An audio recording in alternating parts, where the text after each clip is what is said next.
இந்த வீடியோவில் 7th standard term 2 chapter number 2 மெஷர்மெண்ட்ஸில் எக்ஸசைஸ் நம்பர் 2.2ல் இருக்கிற அப்ஜெக்ட் டைப் கொஸ்டினுக்கான ஆன்சர்ஸ் பார்க்க போகிறோம்.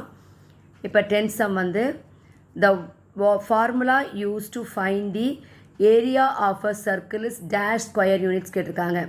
அப்போ இதில் எது வந்து area of a circle πr square. Second 11th sum the ratio of the area of a circle to the area of its semi circle. ரெண்டோட ரேஷியோ கேட்குறாங்க. எதோட ரேஷியோனா ஏரியா ஆஃப் அ சர்க்கிளும் area of a semi circle.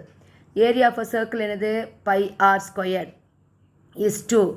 Area of a semi சர்க்கிள்னா சர்க்கிளோட பாதி. அப்போ எப்படி இருக்கும் πr square by 2. இப்போ இந்த 2 வந்து கொண்டு வந்து நீங்கள் என்ன பண்ணுவீங்க, இந்த பக்கம் மல்டிப்ளை பண்ணிவிடுங்க. அப்போ என்ன வரும் 2πr square is 2πr square. இப்போ இந்த ரேஷியோ வந்து எப்படி எழுதலாம் அப்படின்னா நம்ம ஃப்ராக்ஷனில் எழுதலாம், இந்த ஃபார்ம் ஆஃப் ஃப்ராக்ஷன். இப்போ 2πr square by πr square. Ratio is not equal to fraction, but it can be written in the form of fraction. இப்போ இந்த πr ஸ்கொயரும் டிவைட் பண்ணும்போது என்ன ஆகிடும், 1 ஆகிடும். அப்போ therefore what will you will get 2/1. So 2/1 is nothing but 2:1. நியூமரேட்டரை வந்து first டேர்மாகவும் டினாமினேட்டரை second டேர்மாக எழுதணும். அப்போ 2:1 தான் வந்து இதோடைய ratio.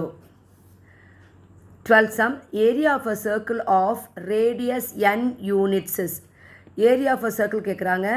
Area of a circle ஃபார்முலானது πr ஸ்கொயர். இதில் ரேடியஸ் வந்து n கொடுத்துருக்காங்க. அப்போ ஆர் ரேடியஸ் இருக்கிறதுல n போடணும், அவ்வளோதான். அப்போ πn ஸ்கொயர் யூனிட்ஸ். தேர்ஃபோர் இதில் எது வரும் பாருங்கள், πn ஸ்கொயர் யூனிட்ஸ். தேங்க்யூ.